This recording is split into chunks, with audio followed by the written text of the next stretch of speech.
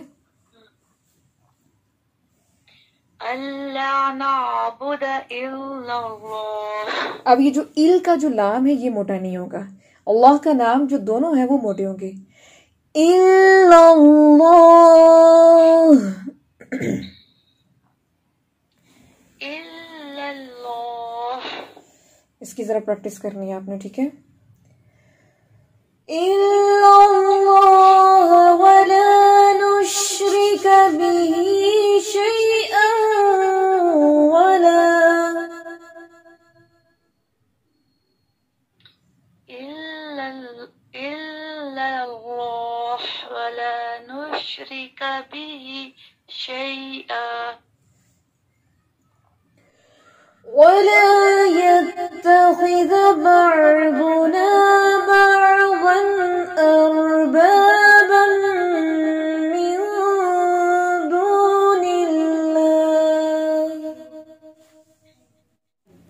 फ़इन तवल्लौ फ़क़ूलु अशहदू बिअन्ना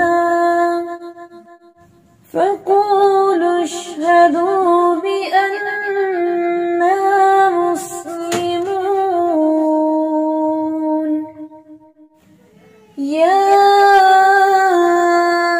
अहलल किताबि लिम तुहाज्जून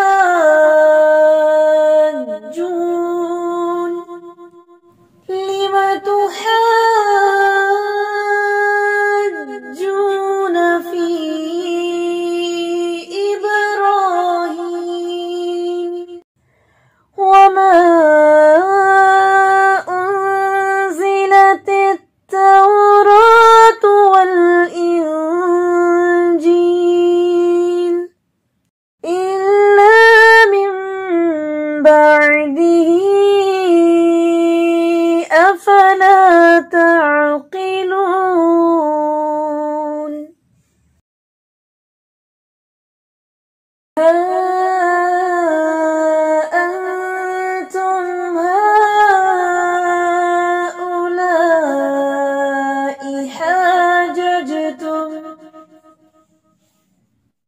हा अंतुम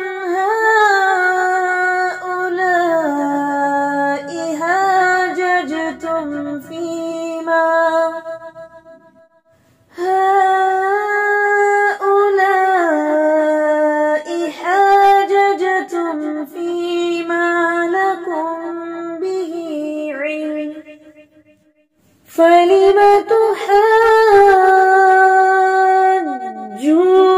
फीमा लैसा लकुम बिही इल्म वल्लाहु यअलमु व अंतुम ला तअलमून।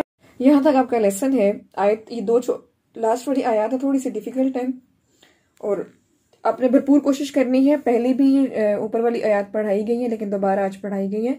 इनको अच्छे से आपने पढ़ना है। कल आपका जो होमवर्क है उसको एक दफ़ा फिर सुन लें। कल आपने जो टेस्ट देना है क्लास टाइम पे वो आपने सिफ़ात के टॉपिक को देना है। अच्छे से याद करके आए। इदगाम का चैप्टर जो अल्हम्दुलिल्लाह आज शुरू किया गया है, मुझे इतनी उम्मीद है कि आपको क्लास में ही याद हो चुका होगा, क्योंकि अभी तक उसमें कोई ऐसी चीज़ नहीं है जो आपको समझ ना आई हो या आपके लिए नहीं हो। थोड़ी सी चीज़ें थी वो आपको अल्हम्दुलिल्लाह समझ आ चुकी होंगी। तीसरी चीज़ ये है कि कल आपकी जब असेसमेंट होगी तो उसमें से एक स्टूडेंट जो है वो सिलेक्ट होगा और वो स्टूडेंट की सिलेक्शन इस बिहाफ पे है कि वो प्रैक्टिकल थ्योरेटिकल यानी उस कल के असेसमेंट में कितने स्टूडेंट्स का कितना परसेंटेज है तो वो इंशाल्लाह हम डिसाइड करेंगे। ठीक है, तो सबकी कोशिश होनी चाहिए कि वो नंबर 1 पे आए। ठीक है, आप ही में से होंगे जो मेहनत करने वाले होंगे, ये आप ही के लिए मोटिवेशन है। चलिए जी, अल्लाह ताला से दुआ कर लेते हैं कि अल्लाह ताला हमारे इस वक्त में बरकत दे और जहाँ जहाँ जो भी बीमार है या हमारी क्लास में से जो भी तबीयत के हवाले से अनफिट है या तबीयत की आजमाइश में है, अल्लाह ताला से दुआ करते हैं कि अल्लाह ताला उसको बेहतरीन सेहत और कामिला से अता फरमाए। अल्लाह ताला उसकी तमाम परेशानियों को दूर करे। अल्लाह ताला इस कुरान की बरकत जो है वो हमारे ऊपर हमेशा साया रहमत रहे इंशाअल्लाह, और इस कुरान के बेहतरीन दाई दीन में हमें शुमार करें, आमीन। जज़ाकुमुल्लाहु खैर। सुब्हानकल्लाहुम्मा व बिहम्दिका नशहदु अन ला इलाहा इल्ला अंता नस्तगफिरुका व नतूबु इलैक। अस्सलामु अलैकुम व रहमतुल्लाहि व बरकातुहू।